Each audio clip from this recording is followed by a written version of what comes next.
사람들을 다시 한번 인사할까요? 하나님이 당신과 함께 하십니다. 아멘이십니까? 날마다 그 하나님이 함께 하심의 역사가 우리 성도님 삶 가운데 귀한 증거로 나타나는 매일이 될 수 있기를 간절히 소원합니다. SNS에 올라온 새해 기도라는 글입니다. 주님, 새해에는 뚱뚱한 지갑과 날씬한 몸매를 주세요. 지난 해에도 이 기도 드렸는데 주님께서 거꾸로 주셨어요. 올해는 뒤바뀌는 일이 없도록 하여 주세요 하고요. SNS에 올라온 글을 읽다가 빵 터졌습니다. 뚱뚱한 지갑과 날씬한 몸매를 구했는데 결과가 바뀌었대요. 그럼 어떤 몸매요? 뚱뚱한 몸매에 날씬한 지갑. 바뀌지 않게 해달라고 기도하면서 한참을 웃다가 과연 그 기도가 응답되지 않은 것은 하나님의 잘못일까, 기도한 사람의 잘못일까를 생각하게 됩니다. 또 한편으로 보면 우리는 날마다 기도할 때 내가 해야 될 일들을 감당하지 않고 하나님의 기적과 능력만을 구할 때가 얼마나 많은지 모르겠습니다. 사랑하는 사랑교회 성도 여러분, 기도할 때는 하나님이 아니면 안 된다는 마음으로 기도하는 주의 성도님들 되실 수 있기를 주님의 이름으로 축복합니다. 하지만 기도가 끝났을 때는 내가 하지 않으면 안 된다는 마음으로 삶의 현장으로 나아가 치열하게 살아내시는 그 삶을 통하여서 하나님은 하나님의 역사를 이루실 줄로 믿습니다. 또 한편에 보면 우리의 기도가 이렇게 나중심의 기도, 내 원함과 내 소원만을 채우고자 하는 기도는 아닌지를 또 묵상하고 돌아보게 됩니다. 느헤미야는요, 하나님이 그에게 주신 거룩한 부담감을 외면하지 않았습니다. 오히려 그 거룩한 부담감을 하나님이 자신에게 주시는 비전으로 받아 여러분 그의 힘과 능력으로는 감당할 수 없지만 하나님께 기도로 나아가며 그것들을 이루어 달라고 기도했던 사람이 느헤미야입니다. 2023년을 시작하면서 우리 사랑교회 성도님들의 기도의 지경이 나중심의 기도에서 공동체로 나아갈 수 있기를 간절히 소원합니다. 그 공동체의 기도가 열방과 민족을 향한 기도로 나아갈 수 있기를 간절히 소원합니다. 나의 힘과 능력만으로는 할 수 없지만 우리가 기도하는 하나님이 어떤 하나님인지를 알게 될 때에 여러분의 기도가 바뀌고 여러분의 기도 속에 하나님의 마음과 심령을 깨달아 알게 되어 갈 줄로 믿습니다. 느헤미야는 그래서요, 하나님이 주신 그 부담감을 갖고 이스라엘 민족의 회복을 위하여 하나님께 눈물로 나아갔습니다. 눈물만을 흘린 것이 아니라 느헤미야는 무엇했습니까? 기도했습니다. 기도한다는 것은 무엇을 의미합니까? 나의 관점과 나의 생각으로 이 문제를 보지 않게 하시고 하나님의 관점과 하나님의 생각으로 볼 수 있도록 인도하여 주시옵소서. 기도로 하나님께 나아간다는 것은 나의 힘으로 감당할 수 없사오니 주여 이 문제의 주인이어 주시고 주의 능력과 권능으로 풀어 주시옵소서. 그래서 느헤미야는요, 위기를 만날 때마다 하나님께 나아가서 기도합니다. 그래서 느헤미야서를 읽어보면 기도문만, 느헤미야가 하나님께 기도하는 기도문만 8번이 나오고요, 기도했다는 것을 포함하면 9번 정도 느헤미야가 기도했다는 것을 우리는 알 수 있습니다. 그렇다면 느헤미야의 기도는 어떤 기도였기에 하나님께 쓰임받는 사람으로서의 역할을 감당할 수 있었을까요? 첫 번째로 느헤미야의 기도는요, 기도의 대상이 누구인지를 분명히 알고 기도하고 있습니다. 그래서 지난주에 느헤미야의 기도를 통하여서 느헤미야가 기도하는 하나님이 어떤 하나님인지에 대해서 여러분과 말씀을 나눴습니다. 크고 위대하며 멋지신 하나님, 그 하나님이 어떤 하나님입니까? 언약에 신실하신 하나님이기 때문에 우리의 상황이 아무리 절망이더라도 하나님의 언약이 살아있음을 알게 될 때 우리에게 아직 소망이 있다는 것을 잊지 않는 하늘 백성 되실 수 있기를 간절히 소원합니다. 더군다나 그 하나님은 자비와 은혜가 풍성하신 하나님이십니다. 여러분, 오늘 여러분이 그 하나님께 기도할 수 있다는 것이 은혜이며 그 하나님을 기도를 통하여서 더 많이 묵상하고 더 많이 알아갈 수 있기를 간절히 소원합니다. 그러면서 그 하나님을 알았기 때문에 두 번째로 느헤미야의 기도의 특징은요, 끈질기게 기도했다는 것입니다. 오늘 보면 6절 말씀을 함께 읽을까요? 앞부분만 읽겠습니다. 이제 이 종이 반납 주님 앞에서 주님의 종 이스라엘 자손을 위하여 기도드리는 이 기도에 귀를 기울이시고 살펴주십시오.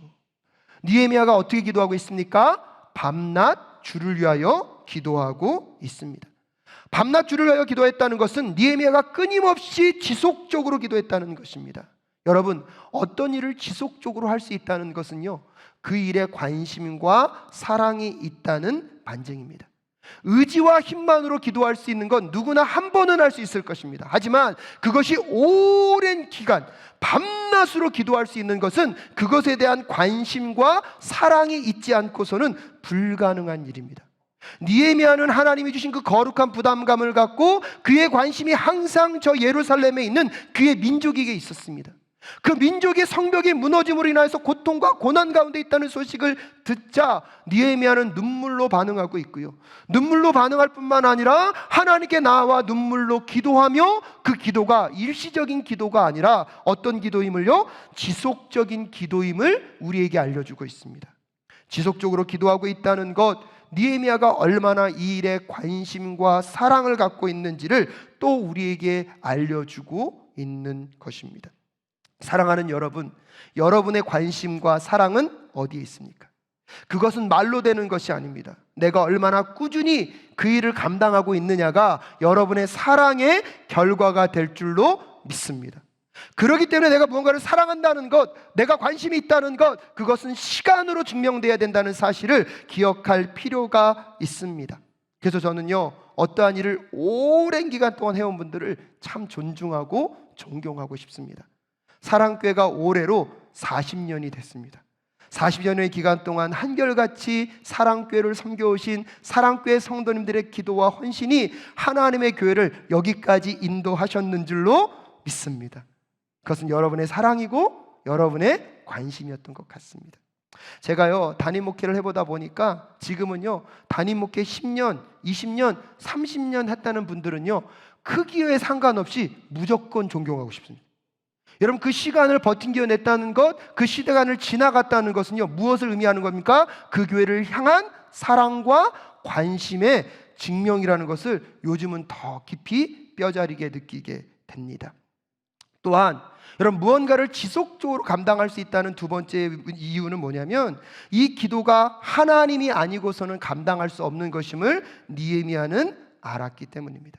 그래서 느헤미야는 지속적으로 하나님께 기도하는 것은 하나님이 아니면 이 문제는 풀 수 없습니다. 왜요? 다른 대안이 있으면 그 다른 대안을 갖고 문제를 풀면 돼요. 근데 하나님께 지속적으로 나아갔다는 뜻은 다른 대안이 있다는 겁니까? 없다는 겁니까? 여러분도 가만히 생각해 보십시오. 내가 해결할 수 있는 문제는 내가 해결하면 되잖아요. 근데 하나님께 나아가 기도한다는 것은 무엇을 의미합니까? 내 힘과 능력으로 할 수 없다는 것입니다. 느헤미야는 그렇게 끊임없이 기도하며 하나님이 아니면 이 일은 이루어질 수 없다라고 나아가고 있습니다. 사랑하는 사랑교회 성도 여러분, 끊임없이 기도하며 하나님의 역사를 신뢰하는 것들을 증명해 내실 수 있기를 주님의 이름으로 축복합니다. 아메리칸 인디언 중에 호피 인디언이라는 부족이 있는데요, 이 부족이 그들의 하늘에 계신 신에게 비를 구하며 기우제를 드리면 100% 응답을 받는다고 합니다. 비결은요, 의외로 간단했습니다. 저들은요, 비가 올 때까지 기우제를 드렸기 때문입니다. 언제까지요? 비가 올 때까지. 여러분, 하나님이 아닌 그 인디언들이 믿는 그 신에게도 그들은요, 뭐 할 때까지요? 비가 올 때까지. 근데 여러분, 우리가 그 하나님을 신뢰하지만 왜 꾸준히 기도하지 못할까요? 그 기도하는 과정 가운데 내 뜻대로 내 원함대로 되지 않을 때 우리는 쉽게 뭐합니까? 포기해버린다는 것입니다. 하나님께 지속적으로 기도한다는 것, 당신이 아니면 안 된다는 것, 내 뜻과 내 원함대로 되지 않아도 끝까지 그분만을 붙잡고 기도할 수 있게 될 때 하나님의 역사가 여러분의 삶 가운데 나타나게 될 줄로 믿습니다. 영성신학자 한 분이 그 얘기하더라고요. 중도 포기 유전자가 우리에게 있대요. 근데 여러분, 기도에 있어서는 이 중도 포기 유전자가 작동하지 않을 수 있기를 주님의 이름으로 축복합니다. 때때로 내 원하는 대로 내 뜻대로 되지 않는다 할지라도 끊임없이 주님께 붙잡고 기도하며 나아가는 우리 모두가 될 수 있기를 주님의 이름으로 축복합니다. 한 청년이 산을 올라가다가 미끄러져서요, 절벽으로 떨어졌어요. 떼굴떼굴 구르다가 간신히 줄기 하나 딱 붙잡았어요. 여러분, 이런 위기의 순간이 되면 하나님께 회개의 기도가 나올까요, 안 나올까요? 예, 간절히 기도해요. 주님, 잘못했습니다. 살려만 주시면 주여 제대로 살겠습니다. 간절히 기도했는데 하나님이 응답하셨어요. 내가 너를 구해주겠다. 그걸 놔라. 밑은 뭐예요? 절벽이에요. 붙잡고 다시 기도했어요. 주님, 제가 잘못했다니까요. 살려주시면 주여 살겠습니다. 정말 주의 뜻대로 살겠습니다. 내가 살려주겠다. 나라. 그랬더니 간절히 붙잡더니 거기 하나님 말고 다른 분 안 계신가요? 여러분, 우리는 지속적으로 기도할 때 내 뜻과 내 방법이 이루어지지 않으면 하나님의 뜻이 아니라고 생각합니다. 느헤미야가 오늘 지속적으로 기도했다는 것은 무엇을 의미합니까? 주여, 이것은 주님이 아니면 안 되기에 그것은 무엇을 의미합니까? 주의 방법과 뜻대로 이루어 주시옵소서. 2023년 우리 사랑교회 성도님들의 기도가 회복될 수 있기를 간절히 소원합니다. 내 뜻과 내 원함의 방법을 찾는 것이 아니라 주의 뜻대로 이루어지기를 구하며 그것이 이루어질 때까지 포기하지 않고 그 문제를 갖고 씨름하는 그 하늘 백성의 삶이 우리 성도님의 삶이 될 수 있기를 간절히 소원합니다. 그러면 세 번째로요, 기도의 장벽을 제거하며 느헤미야는 기도하고 있습니다. 오늘 본 6절 후반절에 보면 우리 이스라엘 자손이 주님을 거역하는 죄를 지은 것을 자복합니다. 저와 저의 집안까지도 죄를 지었습니다 라고 이야기하면서 오늘 느헤미야는요, 하나님과 이스라엘 민족 가운데 있는 장벽을 얘기합니다. 또 한편으로 보면 이 느헤미야와 하나님 사이에 있는 장벽을 이야기하며 기도하고 있습니다. 왜냐하면 여러분, 죄의 문제는요, 하나님과 우리를 막는 장애물이기 때문입니다. 기도할 때 그래서 우리가 끊임없이 회개 기도해야 되는 것은 하나님이 능력이 없어서 우리의 문제를 풀어주지 못하시는 것이 아닙니다. 여러분, 오늘 본문 말씀 가만히 들여다보면 느헤미야가 하나님께 그렇게 기도합니다. 이 기도에 귀를 기울이시고 살펴주십시오. 개역개정에서는 이 기도에 귀를 여시고 하나님 눈을 열어달라고 얘기하고 있습니다. 근데 여러분, 한번 생각해 보십시오. 하나님이 귀를 닫은 적이 있습니까 없습니까? 눈을 감으신 적이 있습니까 없습니까? 솔직히 여러분, 하나님이 귀를 닫고 눈을 닫으시는 순간 우리의 삶은 심각해집니다. 지금도 하나님이 눈동자와 같이 우리를 지키시기 때문에 우리의 삶은 안전할 수 있는 것입니다. 근데 왜 느헤미야는 이런 표현을 쓰고 있습니까? 여전히 하나님 우리를 눈동자같이 지켜보시고 우리를 보호하시고 우리에게 길을 열고 계신데, 문제는 뭐냐면 하나님과 우리의 관계를 막고 있는 장벽이 있는데 그게 뭐라는 것입니까? 죄라는 것입니다. 그래서 이사야 59장 1절과 2절에 보면 주님의 손이 짧아서 구원하지 못하시는 것도 아니고 주님의 귀가 어두워서 듣지 못하시는 것도 아니다. 오직 너의 죄악이 너희와 너희의 하나님 사이를 갈라놓았고 너희의 죄 때문에 주님께서 너희에게 얼굴을 돌리셔서 너희의 말을 듣지 않으실 뿐이다. 사랑하는 여러분, 하나님과의 깨어진 관계, 그 원인인 죄의 문제가 풀려야 여러분의 삶의 문제가 풀리게 될 줄로 믿습니다. 그러면서 여러분의 문제는요, 환경이 아니에요, 조건이 아니에요, 사람이 아니에요. 먼저 여러분 내면에 있는 죄악들을 돌아보실 수 있기를 간절히 소원합니다. 그 죄로 인하여서 하나님과 우리와의 관계가 깨어지고 하나님과 우리의 사이에 장벽이 놓여 있는 게 문제지, 그 장애물이 치워진 그 순간 하나님과의 교제 속에 여러분의 삶의 문제가 새롭게 시작되는 것을 다시 확인하게 될 줄로 믿습니다. 근데 여러분, 느헤미야의 기도에 더 놀라운 건 뭐냐면 이 죄를 회개하며 나아가면서 그 민족 공동체의 죄와 그의 죄를요 동일시하고 있다는 것입니다. 우리 이스라엘 자손이 주님을 거역하는 죄를 지은 것을 자복합니다. 저와 저의 집안까지도 죄를 지었습니다 라고 이야기하고 있습니다. 사실 느헤미야는요, 이스라엘 민족들이 왜 이렇게 많이 흩어져서 고통과 고난을 살아가고 있는지 알고 있습니다. 그들이 무엇을 지었기 때문입니까? 죄를 지었기 때문에. 근데 여러분, 그 죄는요, 느헤미야가 진 것입니까? 느헤미야 조상 때 진 겁니까? 예, 대답 안 하시네요. 조상 때 지은 거예요. 실질적으로 보면 느헤미야는 그 죄를 지었을 때 그 현장에 있었습니까 없었습니까? 없었어요. 엄밀한 의미에서 보면 느헤미야는 그렇게 얘기할 수 있어요. 주님, 과거에 그들이 지었던 그 죄를 무엇하여 주십시오? 용서하여 주십시오. 근데 느헤미야는 그렇게 기도하지 않습니다. 그들이 지었던 그 죄가 곧 누구의 죄입니다? 나의 죄입니다. 여러분, 이것이 리더의 기도임을 깨닫는 이 시간 되실 수 있기를 주님의 이름으로 축복합니다. 느헤미야는 공동체의 문제가 곧 누구의 문제라고요? 자기의 문제라고 끌어안고 기도하고 있습니다. 오늘 우리에게 필요한 기도는요, 이런 기도라고 생각합니다. 우리도 모르게 우리는 나는 잘 살았어, 근데 누가 문제예요? 저 사람이 문제야. 저 사람이 회개해야 돼. 여러분, 이 기도는요, 능력이 없습니다. 최소한 사랑교회 공동체는요, 옆에 사람이 허물이 보일 때마다 그 문제는 곧 누구의 문제처럼 나의 문제라고 생각하고 기도할 줄 아는 우리 모두가 될 수 있기를 간절히 소원합니다. 여러분, 이 땅의 모든 사람들이 죄를 범하여서 하나님과의 관계가 끊어졌습니다. 소망도 없고요, 영원한 형벌받게 놓일 수 없는 그 인간들을 위하여서 예수님이 2000년 전에 이 땅 가운데 오셨습니다. 이 모든 인류의 죄를 그분이 다 담당하시고 십자가에 가실 때에 수많은 사람들이 예수님을 비아냥거리고 손가락질했습니다. 근데 예수님은요, 끝까지 그들을 정죄하지 않으시고, 주님, 저들을 불쌍히 여겨주시고 저들을 용서하여 주시옵소서.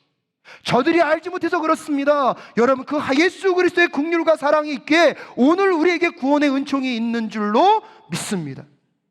내 죄가 구별되어지면 여러분, 나만 거룩해지는 것이 아니라 함께 부정해진다는 사실을 깨닫는 이 시간 되실 수 있기를 주님의 이름으로 축복합니다.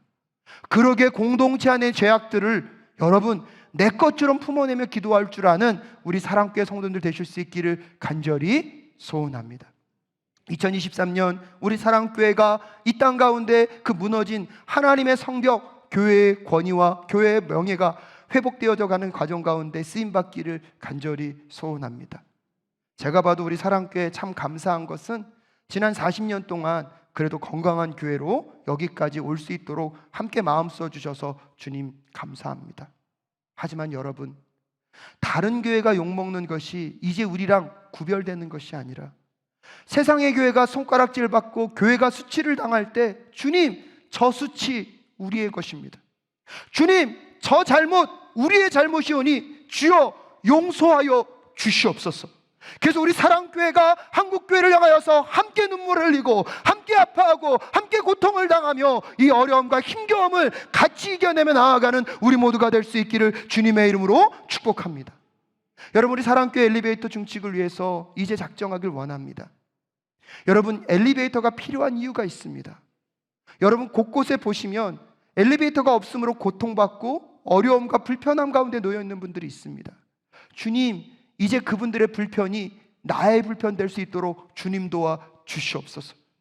내 다리 튼튼하다고 나는 괜찮다고 하는 것 공동체적 기도 아닙니다.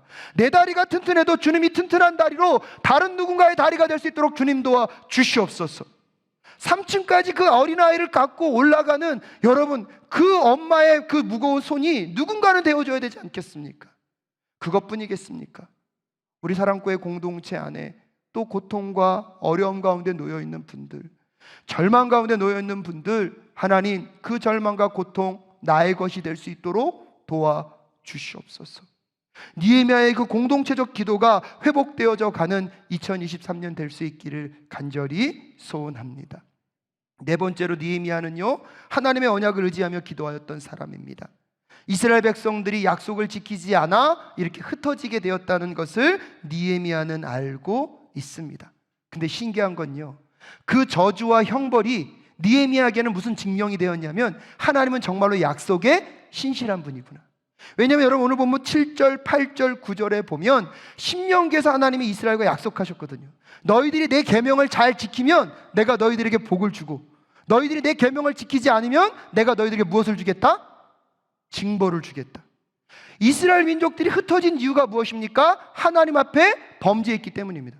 그 사람은 그 약속에 신실하신 분이기 때문에 그들을 무엇했습니까? 징벌했습니다. 느헤미야는 그것을 갖고 하나님, 이렇게 약속에 신실한 분이시기 때문에 제가 다시 그 약속을 붙잡고 주님께 나아갑니다. 그러면서 뭐라고 얘기합니까? 9절 말씀 함께 읽겠습니다. 시작.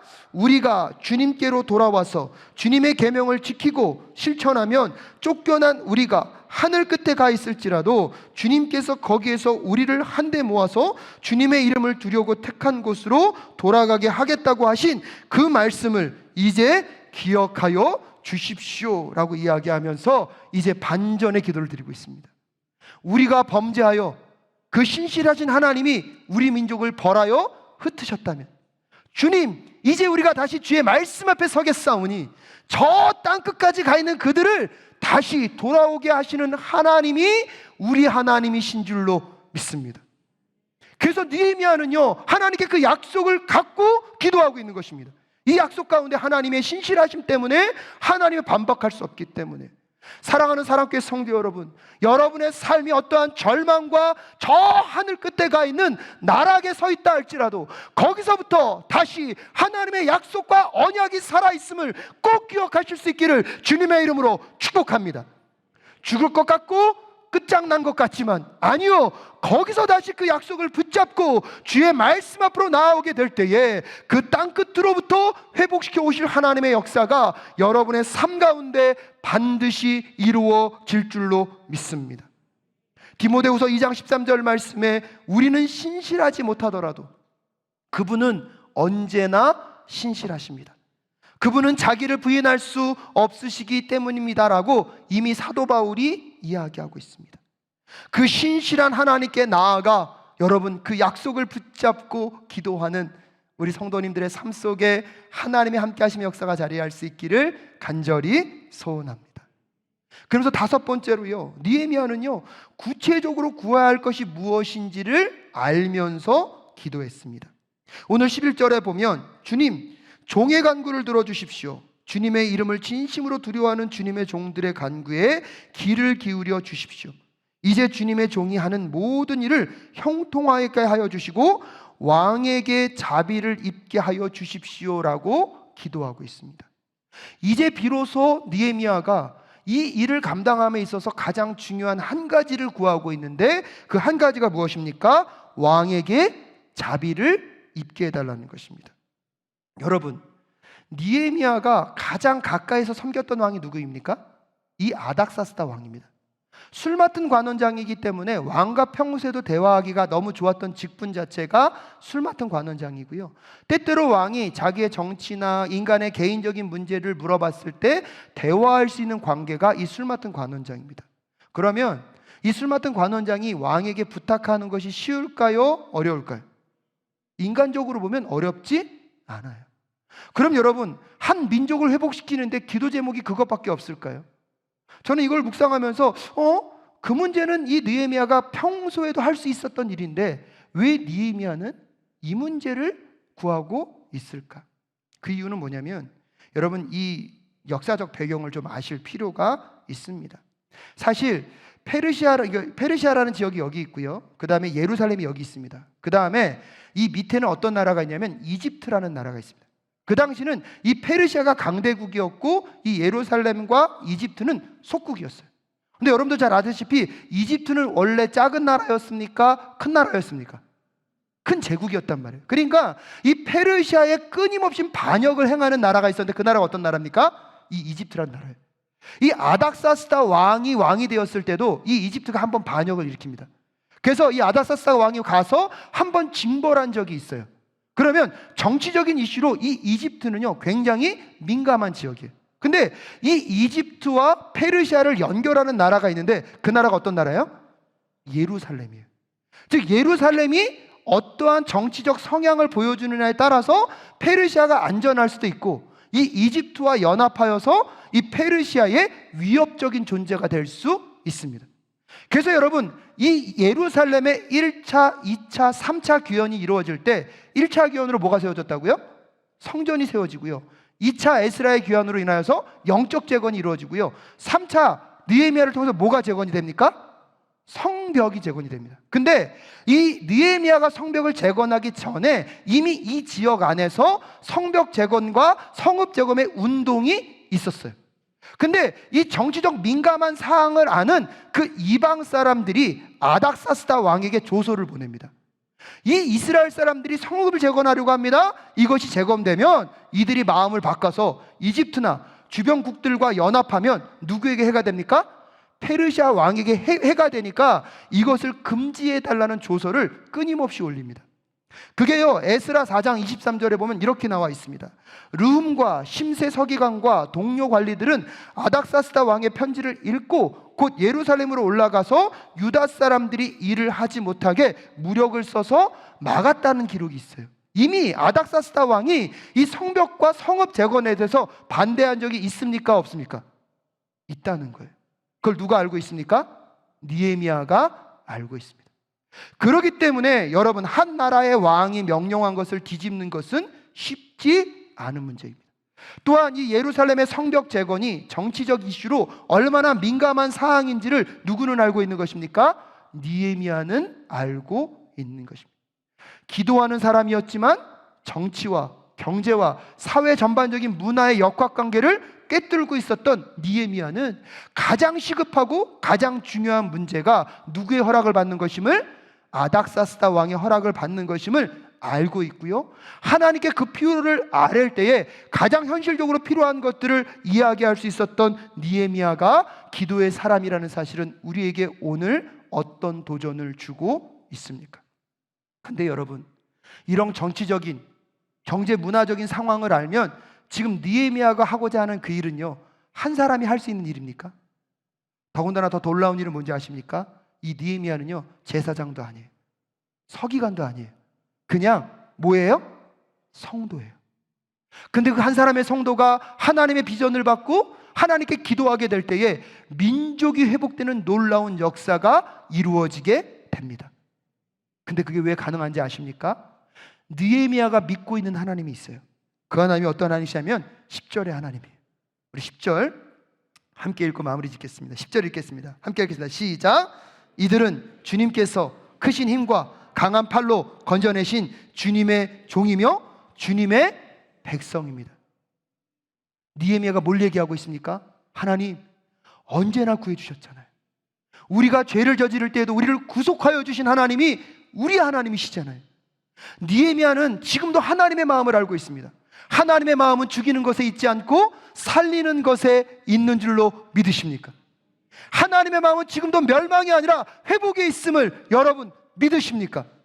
그러기에 느헤미야는 그 하나님을 신뢰하기 때문에 하나님께 나아가 기도하고 끊임없이 기도하고 회개하며 기도하고 여러분 그 언약에 근거하여 기도하고 있고요, 그의 문제 속에 필요한 그 자세한 내용을 갖고 하나님께 나아가 기도하고 있습니다. 왜요? 그 하나님은 지금도 구원자이시고 지금도 우리를 구속해 주시는 은혜의 하나님이심을 이 느헤미야는 잃어버리지 않고 있기 때문입니다. 죄로 인하여 영원한 형벌을 받을 수밖에 없는 우리, 여러분 이번에 느헤미야를 통하여서 죄의 심각성에 대해서 우리가 배웠잖아요. 그 죄의 문제를 해결하기 위하여서 여러분 그 죄물이 얼마나 처참한 죽임을 당해야 되고, 부정에서 정결로 갈 수 있는 것은 제사나 의식 외에는 부정에서 정결로 갈 수 있는 길이 아무것도 없었잖아요. 근데 그 정결에서 어디로요? 거룩으로 나아갈 수 있으니까 우리가 할 수 있습니까? 없습니까? 오직 누가요? 하나님이 임재에 계실 때. 근데요, 놀라운 게 뭐예요? 구약의 모든 그 제사를 파하고 의식이 없더라도 부정에서 거룩으로 나아갈 수 있는 그 길을 예수 그리스도가 우리를 위하여 열어주셨습니다. 그 이유가 무엇입니까? 우리를 구속하기 위하여서 그 구속자로 예수 그리스도를 하나님이 우리에게 보내주셨기 때문입니다. 그 구속자 하나님이 오늘 우리의 하나님이시기 때문에 어떠한 절망에서도 포기하지 않고 하나님께 느헤미야처럼 기도하며 여러분의 인생과 삶이 하나님께 쓰임받는 우리 모두가 될 수 있기를 간절히 소원합니다. 그 구속자 하나님, 그 구원자 하나님을 신뢰하기에 나중심의 기도에서 하나님 공동체적 기도로 나아갈 수 있도록 주님 도와 주시옵소서. 나중심의 기도에서 열방과 민족을 향한 기도로 나아갈 수 있도록 주님 도와 주시옵소서. 그래서 이번 한 주 우리 사랑교회 성도님들의 기도가 느헤미야의 기도가 되게 하시고 느헤미야처럼 기도하며 하나님께 쓰임받는 귀하고 복된 이 한 주 되실 수 있기를 간절히 소원합니다. 우리 함께 이 찬양 고백하시면서 오늘 우리에게 주신 그 말씀들 다시 한번 마음에 새기고, 주님, 우리의 삶을 부르시는 하나님의 그 은혜를 따라 하나님이 어떤 분인지를 잊지 않고 기도의 자리로 나아갈 수 있도록 주님 도와주시옵소서. 내 주변 사람들의 문제를 이제 나와 분리시키지 않고 나와 함께 품어내며 기도하는 자들이 될 수 있도록 주님 도와주시고, 포기하지 않고 끝까지 응답하실 때까지 기도하는 역사가 우리의 삶 가운데 있게 하여 달라고 우리 함께 찬양하며 나아갈 수 있기를 바랍니다. 내게 허락하신